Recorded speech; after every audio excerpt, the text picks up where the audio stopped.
What's going on YouTube? West Hobbies RC. So today we are back with the OMP Hobby M1 EVO radio setup with a Spektrum transmitter. So before we get started, we are going to need a few things to do this. You are going to need a DSMX or DSM2 satellite. It can be a new style DSMX satellite with a single antenna. It can be an older style DSMX or DSM2 satellite. Does not matter. It could also be a King Sun DSMX satellite with a bind button. I take the case off on the M1s on my original and this one. I used a DSMX satellite. I took it out of the case, used some heat shrink just to compact this and make it a smaller unit. So it is an older style DSMX with two antennas, but that's okay.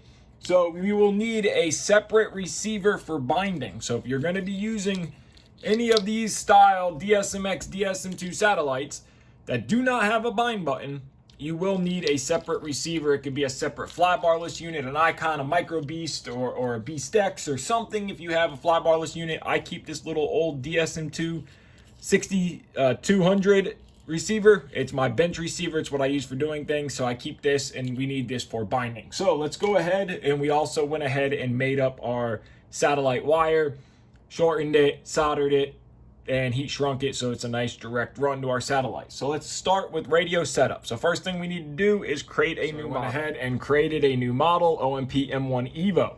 So that's all I have done. So now we're gonna go to our setup, and the first thing, like I always do, is I start with throttle curves. So first thing we're going to do is throttle curve. So now in normal mode, I'm going to keep a 0, so that way when throttle's down, it's off. And then for 2, 3, 4, 5, I'm going to do a 55% curve. So it's going to be a flat line all the way down 55% till we get to number 5. So now we get our last one to 55%. So there we go. Normal mode, we start at 0 and then a 55 flat line. Stunt 1. Stunt 1, we are going to do a 70% flat curve all the way Timer across. start. So we're going to come up here to a 70% curve. And we're going to do that for all 5 points of the actual throttle curve for stunt 1. So now that we are a 70% flat curve all the way across. So 70%. So now we're going to go Timer stop. stunt 2. And we are going to do a 100% curve. Well, we'll do 100%. 100% curve all the way across for idle up 2. So this will be 100% head speed. Time remaining 4 minutes. So now we have a 100% curve for idle up 2. Normal. So normal is a 55. Timer start. Stunt 1 is a 70. Stunt 2.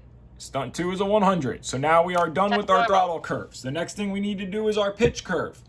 So the only thing we're going to adjust is normal mode, and that's because I personally like to take negative out in normal mode, because there's no reason to have a bunch of negative pitch when you are spooling up. Timer stop. Or spooling down. Now, as long as you do not touch that 50% mark. So you'll see right here, I like to go 30, 40, 50, 75, 100. This third one is important. If you take negative out here, then when you flip through your modes, what's going to happen is your pitch is not going to be equal. So when you're at 0 pitch at mid stick, anything above here is going to be 50 and up. So if all 3 of your flight modes are 50, 75, 100 from here up, then the pitch that we take out in normal mode is not going to affect Timer it. stop.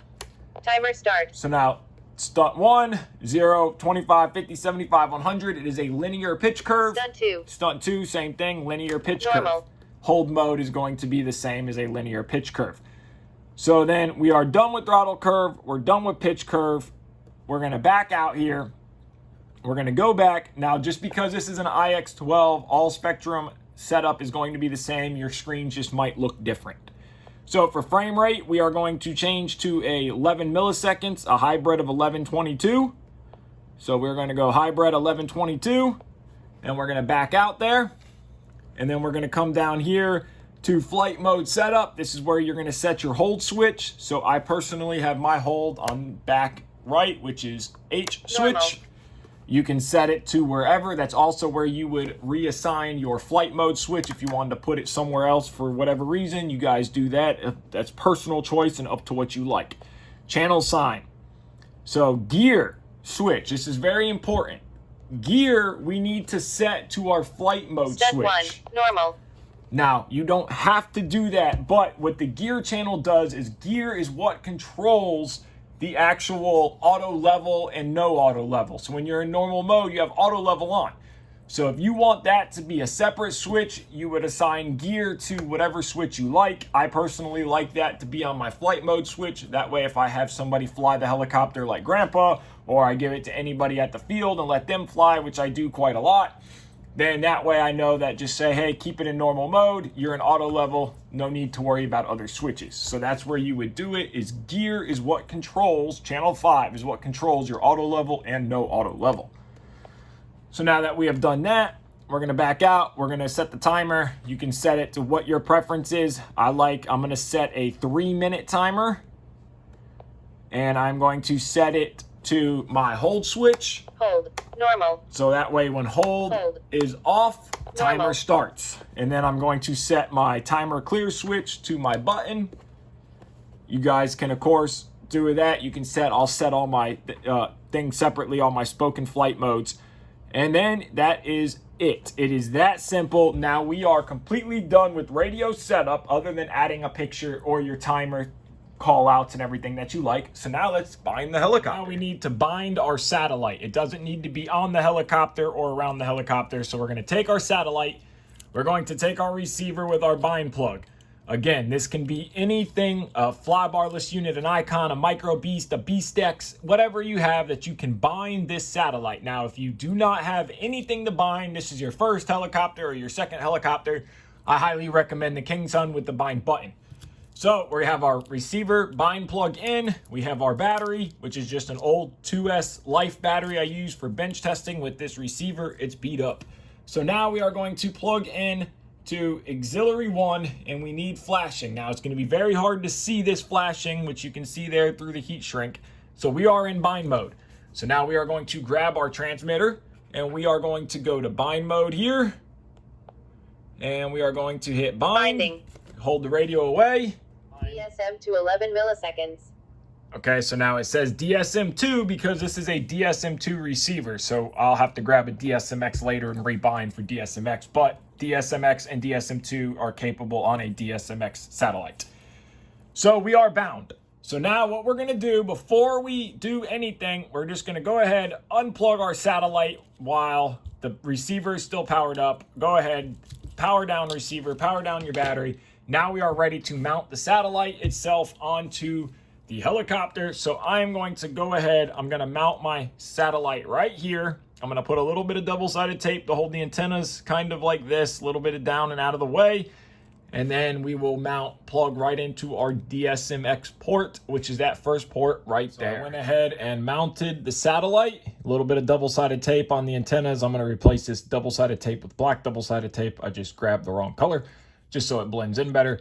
But you can see DSMX satellite out of the case. It is the exact height, does not interfere with the canopy. I have one antenna going up, one antenna going back off of the carbon fiber with a line plugged right into the port, nice and clean and simple. Now, make sure you remove your main blades and your tail blade when doing setup. You do not want this thing to spool up. It is a little helicopter, but it can do a lot of damage. So now, let's grab our transmitter. Hold. Put it in hold mode, and let's go ahead, power up for the first time, and let the model come to life.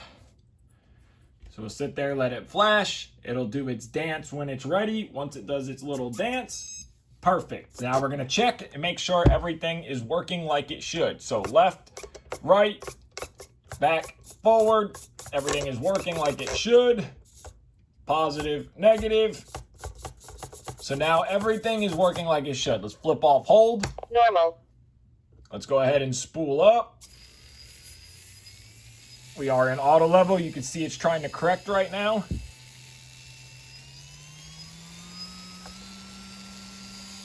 Trying to correct. We should be able to flip it. We can hear the tail motor moving.